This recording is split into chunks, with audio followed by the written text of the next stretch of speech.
Hi, I'm Oliver Sim, and I'm here at Amoeba, and this is what's in my bag. I'm on Greenwich Mean Time, missing you. Someone decided to save my life, pink and blue. Yeah, I'll start with this, which is Placebo.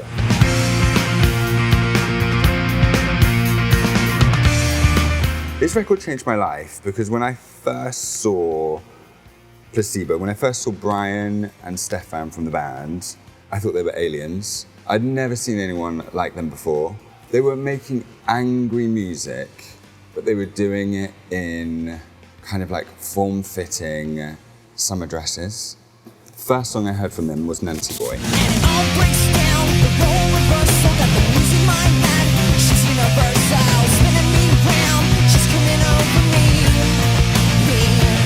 Recently, I did a cover of Nancy Boy, and normally I'm like, don't touch a song. If it means that much to me, don't touch it, unless I feel like I can bring something very new to it.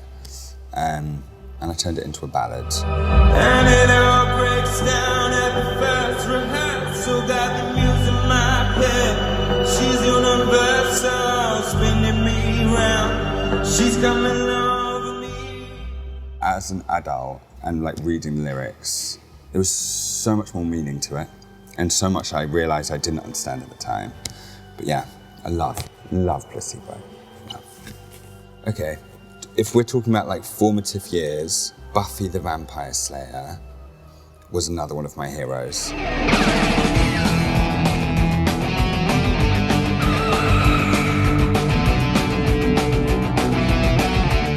Buffy meant a lot to me because she was kind of what I wanted to be, in the same way that like Brian Malco and Stefan from Placebo, before I had them, I had her. I had Sarah Michelle Gellar. She is beautiful and sexy, but angry and pissed off, which was like a combination of attributes that I felt like I maybe like possessed or like I wanted to be, but in the corridors at school, I didn't feel like I could be that.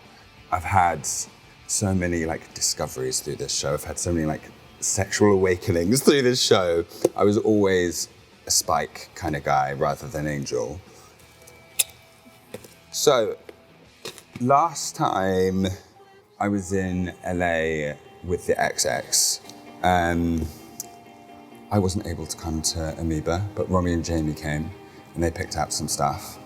And Romy picked out a poster for me, which is now up on my walls at home.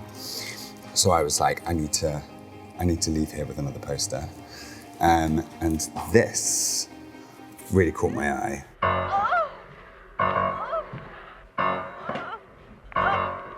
The walls at my house are filled with a lot of horror posters because I think they're so creative and so beautiful and so classic. And this is one of my favorite films. I remember I first saw Halloween at like a slumber party. I noticed like loads of the kids kind of like backing away from the TV, and I was like trying to lean in. This is one of the most like exciting films I can think of because I saw it at that age. Yeah, I think my hallway in my house. Love. Next, I'm gonna pick Age of Consent by Bronski Beat.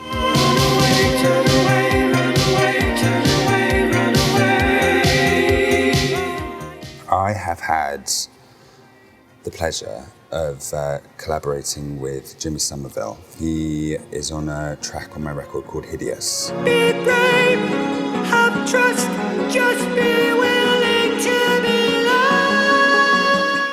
It's been a really special relationship for me because I haven't had many relationships with queer artists from a different generation that are older and have been through a lot. And I approached Jimmy not being like, let's make a song together, but just being like, hi, I'm a huge fan. Do you want to be my friend? And And he did exactly that.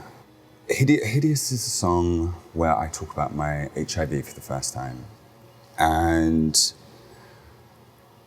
I had ideas about Jimmy, which was he has been such like a vocal and visible, not only about being queer, but a lot about like HIV and AIDS. Are you now committed to, if you like, the controversial causes? The thing is, I don't actually see that they're controversial. I think it's only because they're controversial because we seem to be the only people who, I suppose, stand up and do it. He was so gentle with me. He was like, I hope you're doing this for yourself and you're not trying to see yourself as like a martyr for a cause here.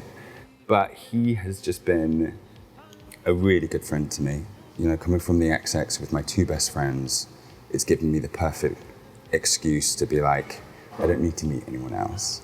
But in reality, I wanted to make some new friends. And I really, really made one in Jimmy Somerville.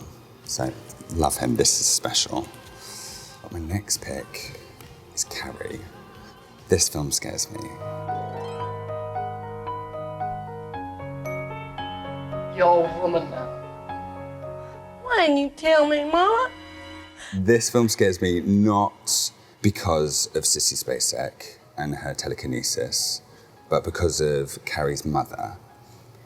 Carrie's mother says to her, don't go to the prom. Everybody's gonna laugh at you. Stay here at home with me. They're all gonna laugh at you. Look, it's not too late.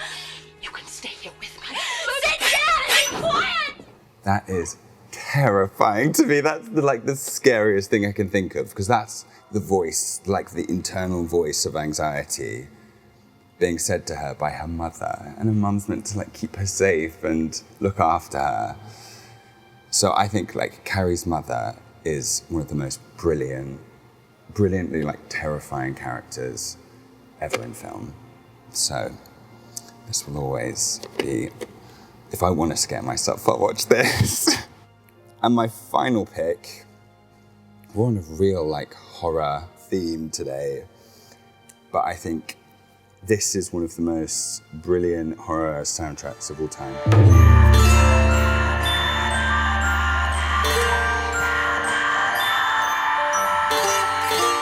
I think like Goblin are responsible for some of the best soundtracks of all time, but I think this is absolutely one of my favorites. Suspiria, I think, is a dark and scary film, but it's also incredibly colorful and whimsical.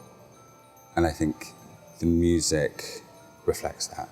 It's very beautiful in times, very sinister in times, and I kind of love that juxtaposition of like horror doesn't have to just be dark and scary. It can be colorful, it can be beautiful, and this is a perfect example of that. Thank you so much for talking. Thank you for having me. It's been great. Run